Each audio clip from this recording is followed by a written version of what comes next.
All right, here we go.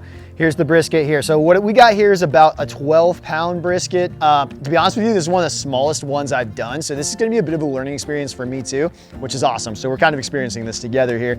Typically, when you're at the grocery store, you're gonna find brisket in the 17 to 20 pound range. What you're gonna wanna do is trim it up. And here's the reason why. You know, you may be thinking, you know, I got this awesome piece of meat, all this fat's gonna produce all this flavor. Why would you trim any of that off? It's a good question. The problem is a lot of the fat that's on the brisket is super hard fat that is not gonna render down, and it's just gonna leave the brisket super fatty and just not very tasty when you're done cooking it. So we're putting a lot of time and effort into this, so let's make it right.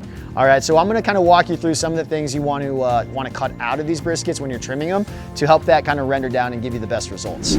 All right, guys, so let's talk this brisket here. So this is a full packer brisket, which is basically made up of two muscles. You have your point and you have your flat. So your flat part is gonna be kind of where all your slices come from. It's right here.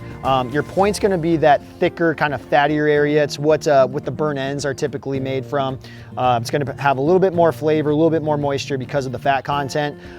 So you have the two muscle groups here that kind of make up the full brisket. So we're gonna start trimming away some of that fat. Some of these loose ends, like you got this guy here, you just want to get rid of that because that's really just going to burn off and really not give you much. So we'll just cut that off right from the start. Where you want to really start with these is on the end. So we're going to start here. You'll notice that it's a little bit discolored on the ends where the butcher made the cut. That's where they kind of are separating the muscle there. That's kind of gross. That's really not going to take any smoke or any seasoning. So what we're going to do there is we're going to just take our knife and we're going to cut, and you want to kind of follow the pattern and the direction of the brisket itself when you make this cut. So I like using a curved boning knife like this here. So we're going to kind of start from this end. The next thing we're going to do is kind of just square off this end here. So you can see how it kind of comes down like this. We want that to cook kind of even. So we're going to make one more cut. We're not going to take a ton off.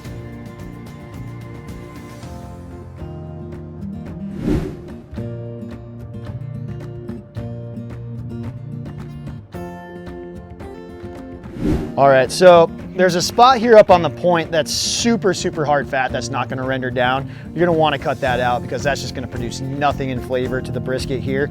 Another little tip for you is when you're trimming a brisket, the best brisket to trim is a cold brisket. As soon as it starts to heat up a little bit, that fat really starts to soften and it makes it really tough for your blade to get through it. So a cold brisket's the best brisket to trim. So we're gonna trim this hard kind of decal piece out here next. I mean, look at all that just solid fat.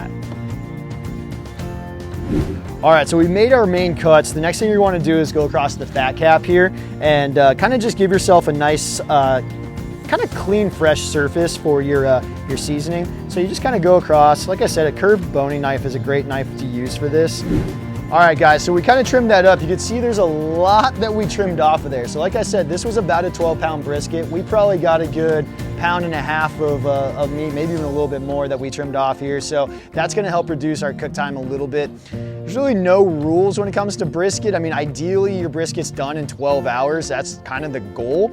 But you just kind of got to monitor it and kind of just take it as it comes. So what we're gonna do now, I like the way that this is trimmed up. I think this is good. I think we got some good fat that's gonna render down here. Next thing we're gonna do is season this. There's a lot of different ways you could season brisket. For me, I think you're buying an expensive piece of meat. It's a large piece of meat, and you don't want to mask the flavor of the meat. You're putting a lot of work into this. You're controlling your temperature with your smoker. You selected the wood that you want to use. You have flavors that you want to come through. Last thing you want to do is use a rub that just kind of erases all the hard work that you put into it. So for me, I like the Central Texas style way of doing brisket, and that's really just salt and pepper and smoke. So let's get into seasoning this thing. I think it's ready to go. All right, guys, so like I said, we're gonna use salt and pepper today. So we have some thick, kind of coarse, kosher salt here.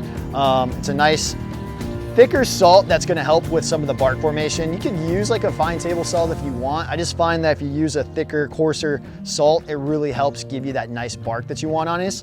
on the brisket. And so the other thing too is you want to use like a 16 mesh black pepper. You want the pepper size to be kind of symmetrical with the size of the salt here. That way when you mix it together, you're not getting, you know, more of one salt or pepper. So I have equal parts here. So I have my shaker. I'm gonna pour, you know what, I'm gonna pour the salt in first. All right, so there's our salt. Let's see how we did here. Should have pretty close to the same amount of pepper in here as well. Put our lid on here, shake this up. So the first thing we're gonna do before we lay our seasoning on is you wanna use a binder. Now you could use really anything. All we're wanting to do is form some sort of moisture on the brisket so we have our seasoning that can kind of adhere to it. It's basically a glue. So I got olive oil today. I'm gonna season this side first because this is the side that we're gonna put down on the smoker. So if the seasoning gets kind of messed up, you know, I'm not too worried about it when you present it. Presentation is key on this. You want this to look good after you put all the work in. So I'm just gonna sprinkle a little bit of olive oil on here. Doesn't take much. You just wanna get the surface wet for the salt and pepper to stick to it. All right, so I like kind of starting left to right. So I'm gonna bring this end up here and do a nice little dusting of our seasoning on that end. And then start making your way across. Okay, so this seasoning here is definitely secured to this side. So when you flip this, what you're gonna wanna do, you don't wanna disrupt a lot of that seasoning. So I like to grab the end here with one hand, just kind of go down like that. That's not gonna rub it across the table and lose a lot of that seasoning we worked hard to get. So now we're gonna take our olive oil on this side, just a little bit, and repeat what we just did. All right, so this brisket is seasoned up perfectly. We have our smoker set at 250 degrees.